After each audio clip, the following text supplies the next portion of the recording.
Good morning. Welcome to Books at the Bottom of the Stairs.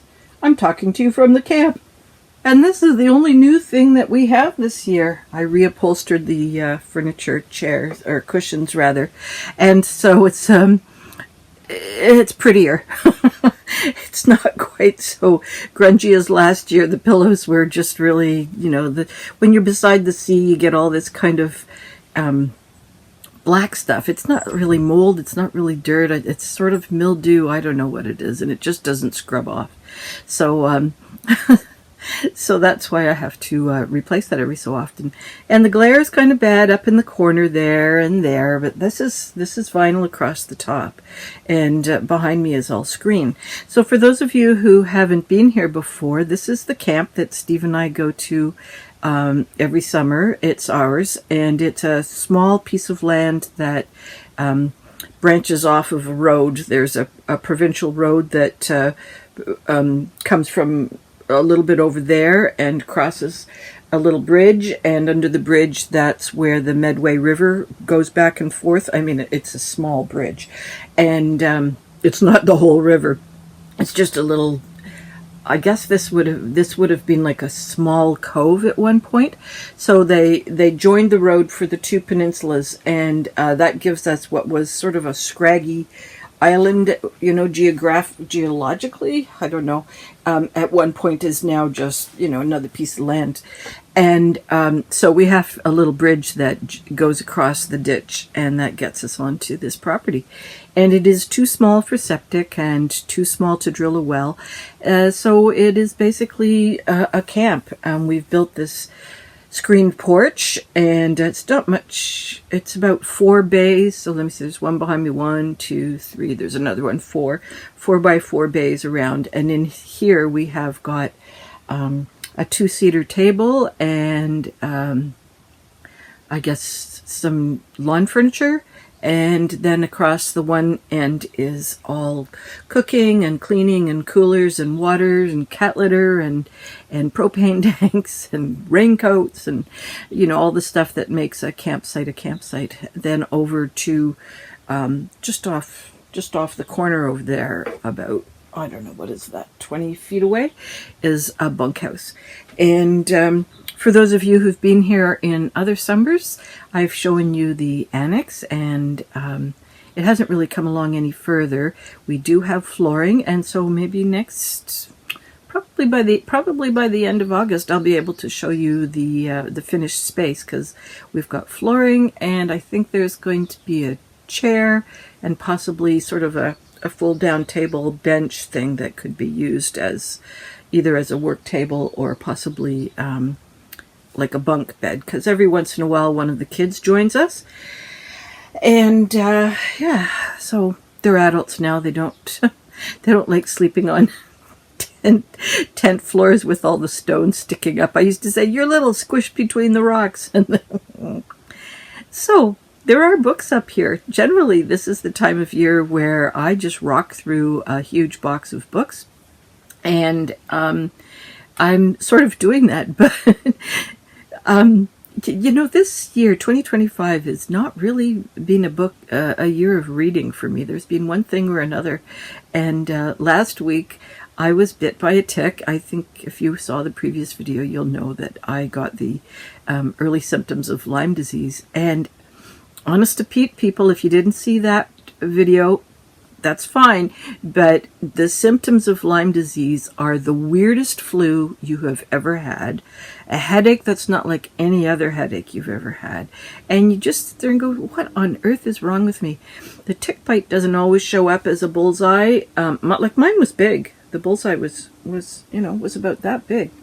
And it doesn't always show up on the same day that you are bitten, but the symptoms do. So just keep an eye out for the symptoms as much as for the tick bite. Anyways, went to the hospital, had antibiotics, but that was 5 days of not reading. And so poor little, benighted book, The Dark is Rising by Susan Cooper, is finally finished. And it didn't deserve the inattention because it's really a good book. I was quite happy to finish it. All along there was just one crazy thing after another. So this is the story of of Will Stanton. He has just turned 11 or 12, I can't remember. But I think it's 10. And he discovers that he is the seventh son of a seventh son. Da da da da da. And that gives him sort of extraordinary, I'm not going to say abilities because he hasn't really come into them yet, but he's what's called an old one. And so there are other old ones in the world who are part of the entourage, if you like, of keeping the dark and the light. Sorry, I said that wrong. They are keeping the light from, coming up and overwhelming society, the world, or local spots. So Will is one of the old ones. He's the last of them. And so he's coming into all kinds of knowledge, more so than power, because he needs all the knowledge before he can use his power. But for him, unlike other magical books that I've read where the protagonist is either reluctantly accepting the magic or is actively fighting against the magic, Will has come into his oldness quite calmly, emotionally calm. There's lots of adventures. He's encountering all sorts of challenges, and the dark is definitely sneaky.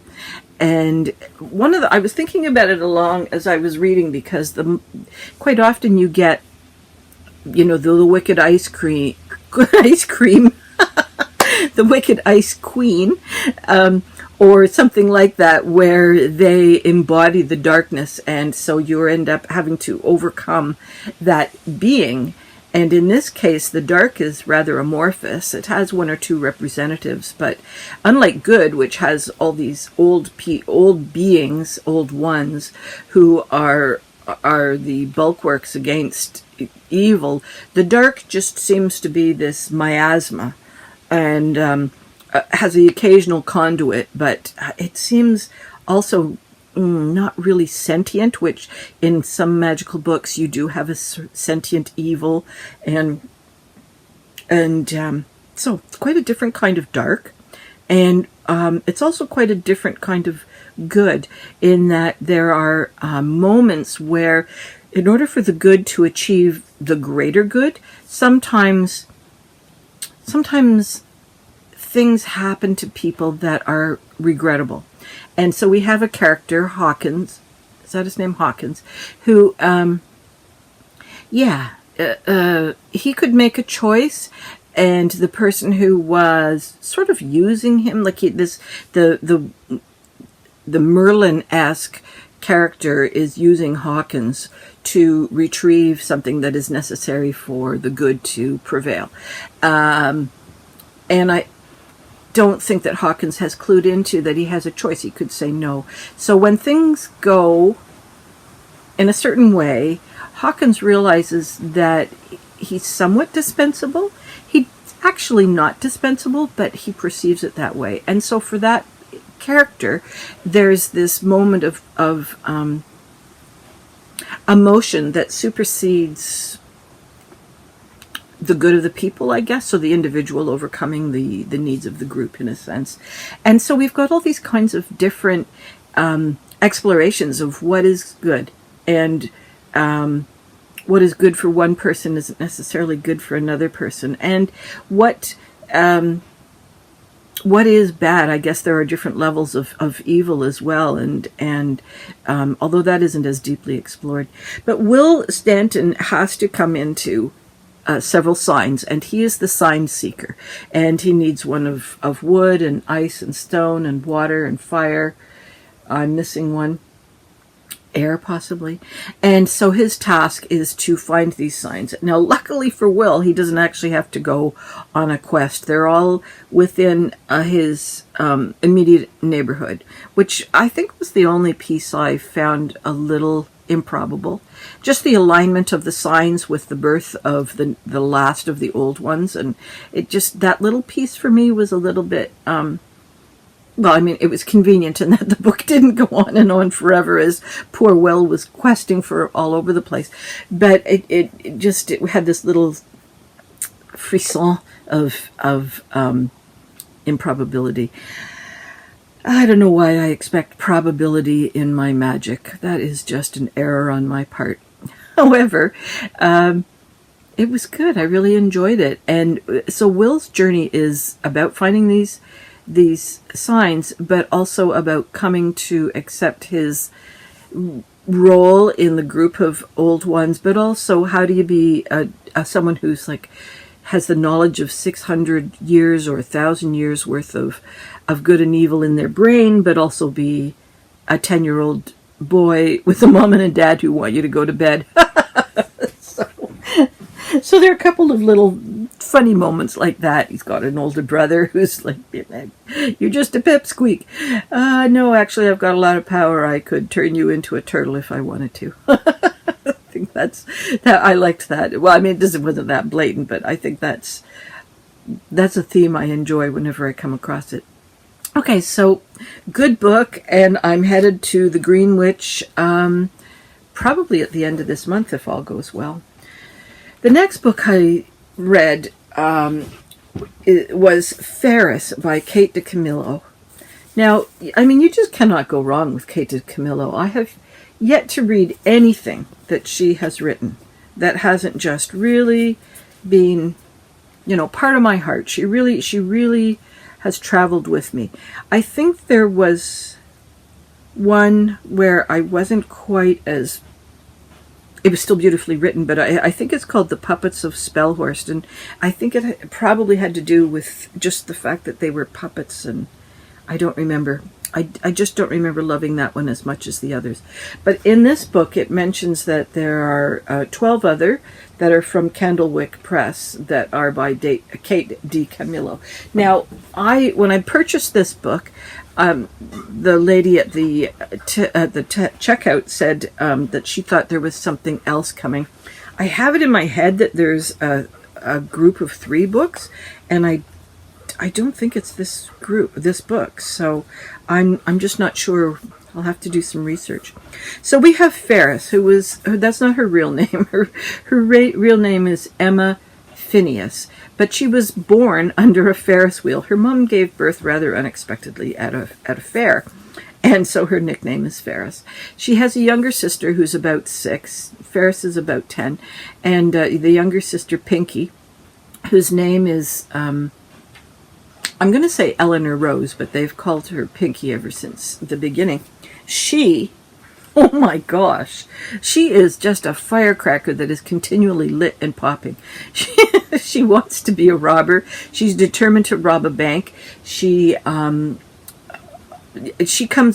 into she has encounters with other adults who are either completely afraid of her or don't get her at all and just kind of ignore her, or there's a couple adults who just go, wow, this is a really neat kid, let me see what I can feed in here to help this kid realize her energy and ambitions. So Pinky is quite a bit different than Ferris. Ferris is much more of a pleaser. She's much more of an avoider of conflict. She's very concerned about what's going on around her, and whereas Pinky's pretty oblivious. She's pretty self-focused. So, let me see. Ferris has an uncle who's moved into the basement because he and his wife have come to a misunderstanding. He really wants to paint the history of the world, and she's like, you just quit a really good job so you could paint this thing, and I don't think I like that. And so he's living in the basement.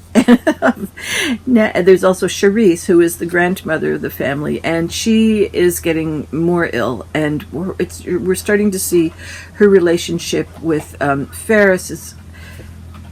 Ferris is really seeing that there's going to be trouble on the horizon, but also Pinky has decided that that's her grandma too, and so she wants in. She wants in on the sweet spot. Charisse is seeing a ghost, and the ghost has got something that they want the family to do so that the ghost can, go about her business and leave. And so it's all of these things that are happening that Ferris has to try and navigate between. Kate DiCamillo has just got such a skillful way of writing. I laughed many times, mostly at Pinky, and I really enjoyed the relationship that Ferris has with each of the adults in her life because they treat her with respect. And so she has, luckily, she does not, she has the occasional self-doubt, but we don't see just crushed self-esteem, and we're not seeing bullying. We're just seeing a really nice travel through this summer for Ferris and her friend Billy Jackson, who is also just a lovely character. He's a musician, and he in his head he always hears piano music, and so he has a very interesting relationship with music and playing it until he's finished with it. So I really recommend it, and I give this, as I often give middle grade readers books, a 5 out of 5, and this for sure is a 5 out of 5. We've just got a dump truck going past, or actually it's a hydro truck. They're trying to clear all the brush out from underneath the power lines. This road is not a well-maintained road. Oh my God, if you should see driving in. But they're determined to keep the lines, the power lines going, but not that you can get to your property without having to build bridges over potholes. Okay, this is the last book that I read this week, Three Women and a Boat, and it is by Anna Youngson. Steve noticed the cover, and it was so funny because, you know, he doesn't have peripheral vision, and he says to me, I caught this out of the corner of my eye, and I thought, I don't know how you did that. And it's got the motifs that you often see painted on narrowboats in England. And I follow one person that does a narrowboat, and over the last few summers we've read classical books that take place on canals or on rivers. Like Three Men in a Boat is a pretty classic, but we've also read a couple that are about being on narrowboats at the time of Three Men in a Boat. And I think we read something along the way that was kind of the history of narrowboating, and all this is taking place in England. And it's, I guess that book I was just mentioning is more the history of narrowboating as a leisure activity. So we have three women here. They're really, really well-drawn women. And we've got Eve, who is a scientist engineer of some description. I think she would classify herself as a mechanical engineer, but she's got just a lot of other knowledge going on in there as well. And she has just been made redundant from her firm, which she's one of these people that talks about the work and the functionality and where we have to go, what's the game plan, where are the weak parts in the game plan. She's like that kind of methodical person, and she's the only woman in a group of men, and so they're all more about, you know, the politics and who's playing golf and so eventually she's just not part of the guys group anymore. And as she continues to flog the rightness of certain mechanical decisions and engineering and so forth, and other people are just trying to hit quotas, she's not popular because she's pointing out that there are flaws in the system. So she gets fired. There's Sally, who we don't really get a ton of background on initially. She kind of is revealed to us a little bit over the course of the first half of the book. And Sally has been a traditional mom. She's working in as a children's assistant for a special needs child in a classroom, and she's been doing the traditional wife, traditional mother kind of thing, and bored out of her mind. And she just, at a certain point, she just turns to her husband and says, I'm out of here. And they just haven't been emotionally connected forever. It's not like a passionate relationship. There's nothing terribly going wrong. Nobody's doing anything bad to each other, but it's just, she's just had enough. And so these two women end up meeting each other on a towpath beside a narrowboat. And inside the narrowboat is this howling dog. And it's in contemporary times, so there's an awareness about whether animals are, being frozen in a vehicle or overheated in a vehicle, and this dog is carrying on as if someone is just skinning it from tail to nose, and so they decide that they're going to break into the narrowboat and they're going to save it. Of course, neither one of them knows anything about dogs. The dog escapes. The owner comes along, and that's where we meet our third female, and that is Anastasia. Anastasia is an elderly lady, and we don't ever really get her name, but she's been on the canals most of her life, either working for people who own narrowboats or narrowboat companies, or on her own narrowboat, and she would be taking freight to and from. That was still happening up until about the 80s, where coal or steel or so on would be traveling up and down the narrow canals. So Anastasia is sick, and she has this dilemma, and the three women kind of come together over a meal and the dog rescue, and they decide Eve is redundant. She hasn't got any reason to not help out Anastasia.